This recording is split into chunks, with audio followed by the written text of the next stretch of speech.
Bonjour mes enfants, notre leçon aujourd'hui est expression orale et lecture compréhension. Suivez attentivement. Rappelons ensemble mes enfants le sous-thème du module 1. Travailler pour s'épanouir. Travailler, comme on l'a vu, c'est exercer un métier, réaliser une tâche, faire une activité, etc. Alors, dans ce cadre et en matière de communication, je vous propose la situation suivante. Suivez. Un journaliste vient interviewer les personnes qui travaillent dans le quartier. Il leur demande de lui décrire une journée de travail. Alors, imaginez ce que peut dire un fleuriste, un comédien, un entraîneur de football. Imaginez alors comment ils décrivent une journée de travail et que veut-on dire par une journée de travail? Alors, ils peuvent répondre à la question à quelle heure se réveille-t-il? Comment approvisionner l'endroit où il travaille? Très bien. Quelles sont les activités faites tout au long de la journée? Très bien.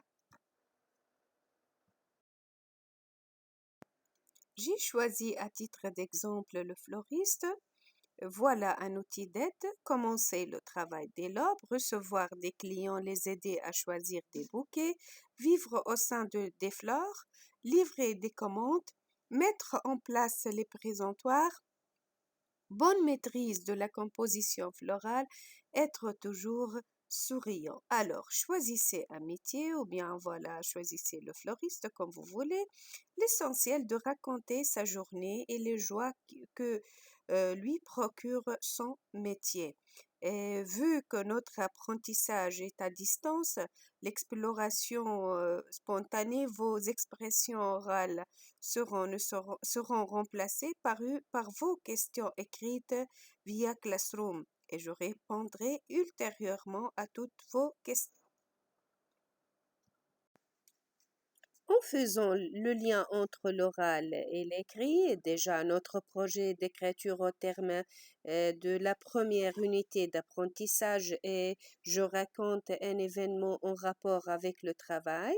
Et vu la spécificité de cette période qui entrave la fréquentation de l'école pour certains d'entre vous, je vous propose la réponse d'un voisin qui est fleuriste à l'interview du journaliste.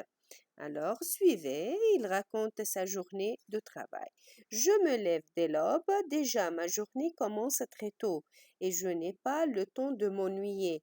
J'attends le grossiste qui approvisionne la boutique en fleurs fraîches. Puis je décore le magasin et je mets en place les présentoirs pour accueillir les clients dès l'ouverture. Après, la boutique est prête à accueillir ses premiers clients qui comptent sur moi pour leur prodiguer conseils de confection. Au fil des demandes, mon équipe réalise les bouquets en y ajoutant une bonne maîtrise de la composition florale, sans oublier de gérer les commandes. Le soir et avant de fermer la boutique, on s'active toujours à l'intérieur. Il faut nettoyer, ranger les fleurs pour préparer au mieux la journée du lendemain. Bref, mon métier exige la patience, la disponibilité et la créativité. Toujours dans le cadre de notre sous-thème à travailler pour s'épanouir, on va découvrir ensemble le métier de Joséphine. Alors, le titre, apprentie comédienne. Je commence par le préambule. Diplômée de l'École des arts dramatiques, Joséphine apprend le métier de comédienne. Joséphine vient de lancer la dernière réplique. Elle est morte, adieu. Il y a un long silence dans le théâtre. La jeune fille reste immobile, toute droite, comme une statue, sur le devant de la scène. Dans sa gorge vibrent encore les mots qu'elle vient de prononcer. Tout à coup, l'apprentie comédienne entend un bruit étrange, comme le bruissement de la mer sur les rochers. Cela enfle et monte vers elle. Brusquement, elle comprend. Dans la salle, les gens applaudissent. Au même moment, La lumière revient dans le public. Joséphine voit à présent tous ces visages joyeux tendus vers elle.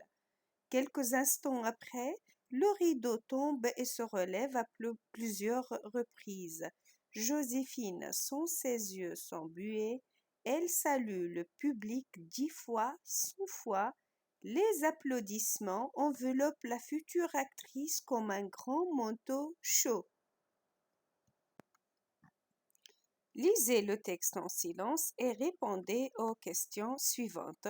Commençons par la question de compréhension globale. Les écrits vrai ou faux. Les spectateurs applaudissent Joséphine. Joséphine est enseignante de théâtre. Joséphine est apprentie comédienne. Deuxième question, c'est une question de compréhension du vocabulaire. Cherche le contraire des mots soulignés.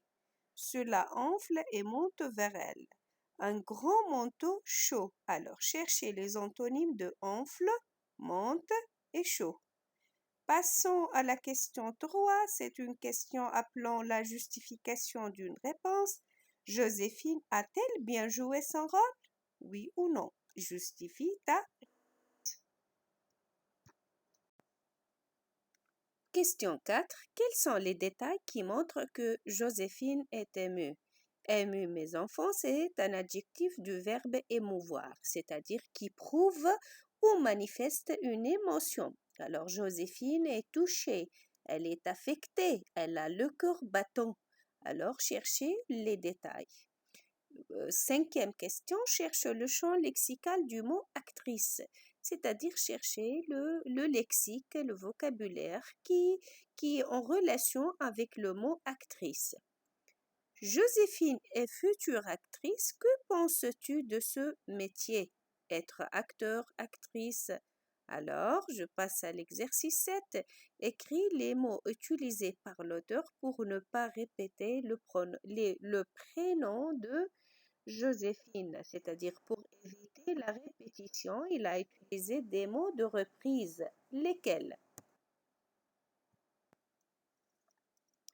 Dernière question, cite la place de chaque phrase dans le texte. Préambule, début du récit, la suite des événements ou la fin du récit. Alors, un petit rappel de la structure d'un récit, du schéma narratif.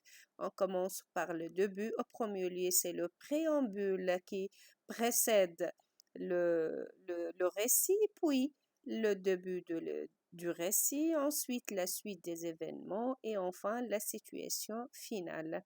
Alors, Joséphine sent qu'elle va pleurer. Joséphine dit la dernière réplique.